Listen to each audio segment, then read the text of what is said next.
for those who incite or engage in violence. He urged the security forces to continue demonstrating professionalism, restraint, and respect for citizens' rights. Uphold our Constitution, act with wisdom, and protect public order in manner worth of confidence Gambians have placed in you.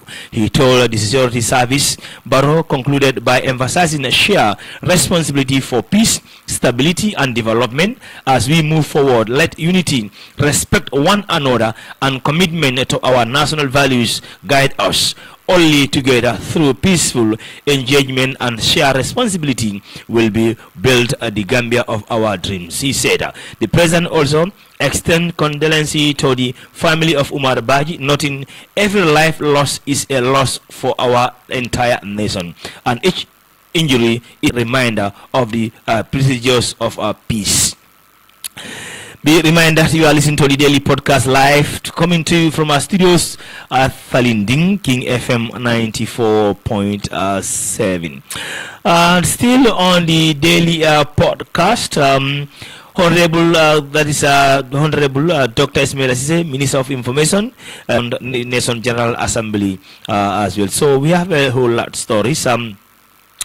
The other also are saying this afternoon regarding the well-being of the citizens and its people as well. So, Gambia Police Force is applying for public assistance to identify a young man Carnifing Hospital. His body remains unidentified at Carnifing Mortuary. Police urge anyone with information to contact the phone numbers 3950-825, 99688, 9963885, or report to the nearest police station. This the photo has been released surely for identification purpose. And of course, President Barrow will begin his annual leave. Another news coming from State House. President Adam Barrow will begin his annual leave on Wednesday, October 1st.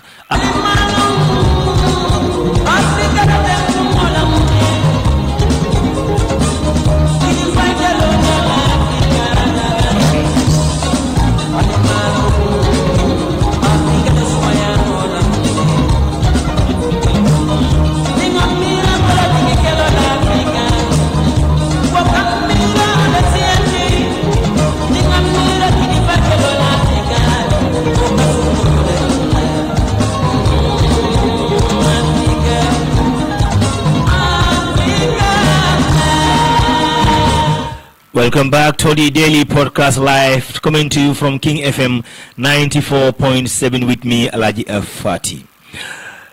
Gambia Immigration Department intercept 80 migrants who also were on their route to the Canary Island via Brufut. The Gambia Immigration Department, GIV, Migration Management Unit, say it has intercepted 80 would-be migrants at Brufut on Friday, including a 34-year-old Senegalese agent identified as Gora Diouf. Updating the media on the operation, Siman Low, the PRO of Gambia Immigration Department, say investigations revealed that are ongoing as the case file advanced to the prosecution stage. The PRO of the Gambia Immigration Department say he added that Gambians cash on the planned trip have been released, while those from Senegal and other countries have been repatriated to their various countries. He also explained that 79 of them are male, 1 female, and 2 minor, and the nationality involved are 66. A huge rally called Road to 2026. The party split into two in the run of the 2021 election, when Jatta's group supported President Barrow and the Sprinter group loyal to former leader Yaya Jammeh, been vigorously calling for a reunification on Saturday at a huge rally in Sunju Alaji. Jatta called on all the militants from both sides to come together and unite under one family, and urging all of them forgo the past ceremony. Fund. The Malian Cybercrime Court delays ruling against former Prime Minister Mara until October 27. President Barrow urges Gambians to embrace peace as tension rise over the increasing cases of police brutality. This is a defining moment for us. We must renew our commitment to peaceful engagement and lawful expression. The right to protest peacefully is a cornerstone of our democracy, protected by our constitution and respected by this government. And the Nigerian government declares October 1 a public holiday in commemoration of its 65th anniversary. Please stay tuned for details of these stories and more. West Africa Democracy Radio is you speaking. My name is Ankule Janko, and thank you for joining our National Debt Agreement. First, to determine the compliance between the country's commitments and this agreement. Does this debt agreement correspond to our international commitments, our constitution, etc.? Then, the external debt is paid in foreign currencies. We have a local currency, the CFA franc, like all countries. So, this foreign currency debt, when it comes, whether multilateral or bilateral, it goes through the central bank, which is a central bank of West African states.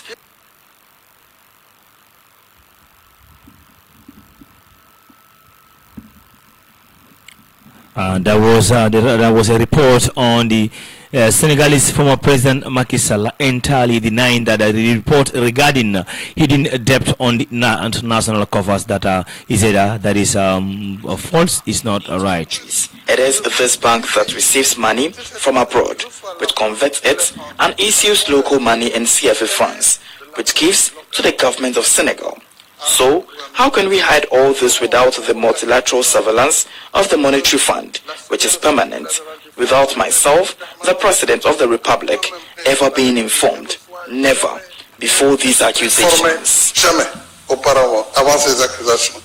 Former Senegalese President Macky Sall. Meanwhile, Senegal's Minister of Economy, Planning and Cooperation, Abdurrahman Sarr, has issued a formal response to former President Macky Sall following Sall's public denial of any hidden debt during his administration. In a somber national broadcast late Monday, the head of state extended condolences to the family of Omar Baji, the young protester killed during an encounter with the police, and wished a speedy recovery to all injured during the recent protest.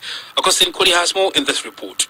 President Barrow, in his nation's address, called for dialogue and respect for the rule of law while assuring his government's commitment to democratic values. As a nation that cherishes democracy and unity, this is a defining moment for us. We must renew our commitment to peaceful engagement and lawful expression. The right to protest peacefully is a cornerstone of our democracy, protected by our constitution and respected by this government. It is essential that all grievances, especially those of our youth, who are the heart and hope of this needs of this country, and in another sense it reflects a sense of ignorance and disconnectedness, that he is not in touch with his reality. I thought the president has learned lessons, but after his speech, what I heard is divisiveness, scapegoating, running away from responsibility, and threats. However, in a separate development, the Inspector General of Police, Sidi Mutaturi, visited the family of the deceased over the weekend and pledged a full investigation into the matter. As tensions remain high, all eyes are now on the police to ensure a transparent inquiry and on the government to deliver justice without delay. Koli filed that report. Away from the Gambia, let's head to Mali, where the verdict in the trial involving a former Prime Minister at the Cybercrime Court has been delayed until October 27. At the end of the hearing on Monday, the prosecution requested a 2-year prison sentence for Musa Mara, who also had to pay a symbolic sum of money. Mara is being prosecuted for undermining the credibility of the state and opposing legitimate authority. More details with Christopher Atichu in the following report. Since his incarceration in early August, Musa Mara has only appeared before the judges of the Specialized Judicial Unit for Cybercrime on Monday. At the start of the trial, the court immediately denied his request for provisional release. After a full day of intense deliberations, the prosecution requested a 2-year prison sentence for the former Prime Minister. Additionally, he has been ordered to pay a symbolic fine of 1 franc, as claimed by the State Litigation Service. Following the hearing, his lawyers chose not to make any public comment to the press. However, according to Attorney Mautaga Tao, the ex-Prime Minister is in good shape and is maintaining his morale, though no further details were provided. Musa Mara is being prosecuted for undermining the credit of the state and opposing legitimate authority. In a post shared on his social media platforms last July, he declared his commitment to fight relentlessly so that the sun replaces the night. This was after he had expressed solidarity with multiple inmates whom he described as prisoners of conscience. Awaiting his verdict set for October 27, Musa Mara has returned to his cell in Kolikoro, located roughly 60 kilometers from the capital, Bamako.